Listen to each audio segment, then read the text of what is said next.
What's up, YouTubers? We're back. Got your boy Hunter Harrison, two first names. Got your boy Phredley Brown from the Bruno Mars band, Bruno Mars and the Hooligans. And you got me, your boy G Bergman. Let's do it.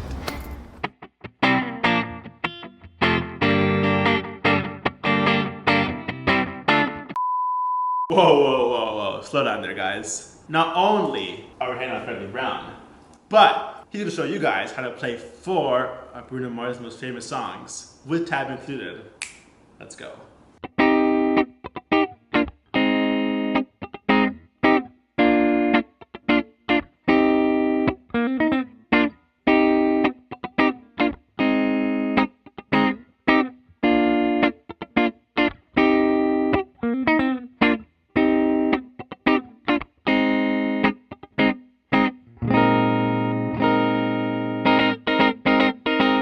So we're back with Fred, the man, Red Mates, as usual. Shout out Mates. As you guys now know, Fred plays with Bruno Mars and Hooligans. He's the guitar player, duh. But the first thing that caught my attention was that you're playing an Eddie Van Halen guitar. Yes, I guess the origin of that is my ace favorite guitar that I have is a Fender reissued '69 Strat with a synchronized tremolo with a Floyd on it. Yeah. And I just kind of discovered it. I think I was right around the time we were on tour and I was just looking for things to break out of the mold. So I started to work on tapping or dive bombs and stuff like that, and that Floyd was perfect for it. But there's been a few times where if I break a string on it, I mean, you guys know if you break a string on Floyd, it's not fun to change strings. So I mean, not only is it not fun, but you can't even play it for the rest of the song because the tension changes, everything so all the strings are out of tune.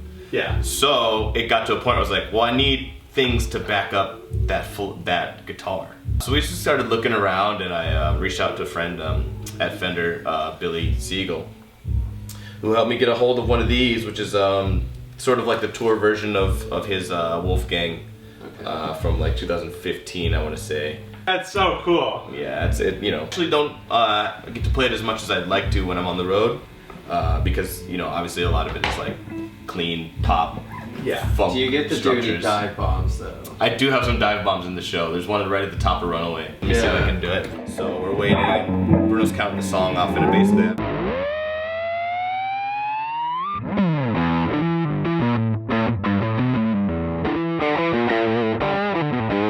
Yeah, it's just I feel like the Floyd's just a cool tool for players regardless of how you sound. Yeah. My brain on this monster juggernaut tour. We just did our 200th tour show in about 540 540 and that's just tour shows. That's a lot. That doesn't include TV appearances, private shows. We had a residency in Vegas.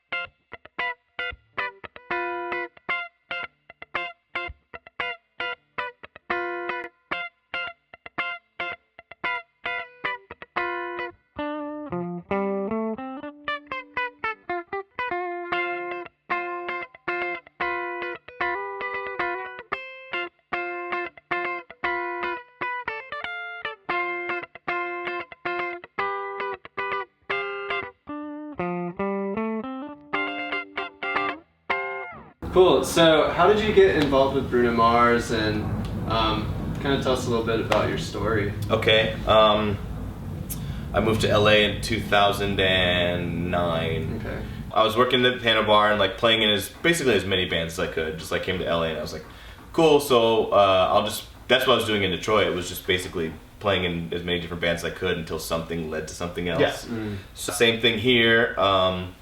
One of the bands I joined had a dude playing bass that, what's up Kenji, ended up meeting Bruno at a rehearsal space, and got a call from Bruno maybe a couple months later saying, hey, I need you, can you fill in super last minute on this run in Europe? So Kenji went and played bass with Bruno for a little while, and while they were out there, the keyboardist said that he was gonna quit. So Kenji called me and he said, hey man, I've been talking you up, just make a video of yourself singing and playing piano for a minute, or keys or whatever, and send it off. So I made a video of myself in my apartment, on my computer, just playing Sam Cooke's Bring It On Home to Me. Okay. Just 2 minutes of that. basically like in a like basketball shorts and like a Yeah. ratty t-shirt and just like sent it off, and that was it. We about a week and a half later I met as management, and then we had like 2 rehearsals, and then we went off for like 6 weeks of like touring with like some TV and stuff. But I was of the opinion that at least I thought it was going to be like, okay, these are the dates up till about New Year's. This was maybe October, so up until about New Year's we'll do shows, and then cool, I'll have to like go back to the piano bar, but this will be like a super rad Yeah. Right. resume like builder experience. Like cool, I have my first little tour, you know. Well, that turned into about a year and a half of touring. Basically within 6 months we went from playing like 200 to 300 person venues to like half arenas. Yeah. Like it just grew super fast. We were constantly playing. Right. It just grew super fast, you know. By the time I think the end of that tour ended like at the beginning of 2012. And I want to say we were doing like festivals for like 50,000, 80,000, Yeah. you know, and like some of them headlining, some of them not. But like it was just crazy to go from like, I would say I was kind of like the last dude on the rocket, you know what I Yeah. mean? Right. Yeah, and now 8 years later, here we are, you know, 8 Yeah. years and I guess 2 more records later. Sheesh.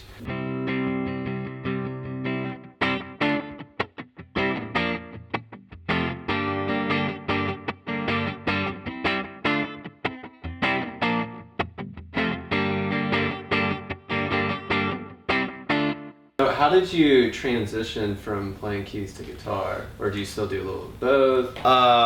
I still do. I play a little bit of keys in the show still. Okay. We went into the getting ready to promote the next record. He's like, I think I want you to move to guitar. So I was like, okay, cool. Like, you know, I play. That's. Yeah.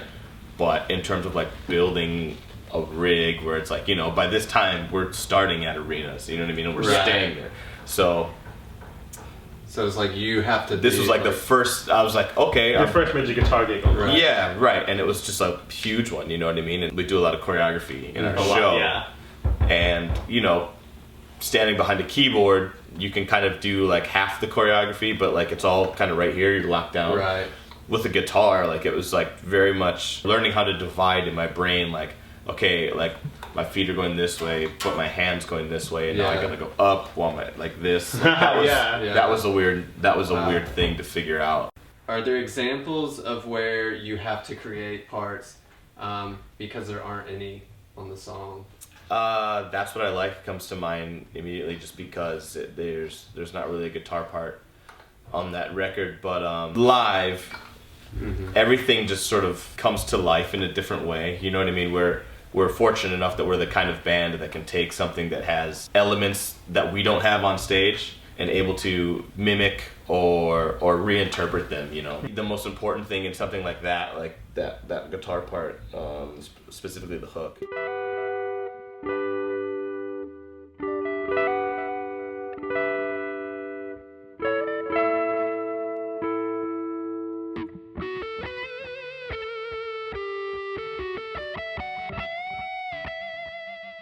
So if I can kind of grab that, I should glue to what our keyboardist is doing. So do you have any advice that's not guitar oriented of being on the road, like professionally? Mhm. That makes sense?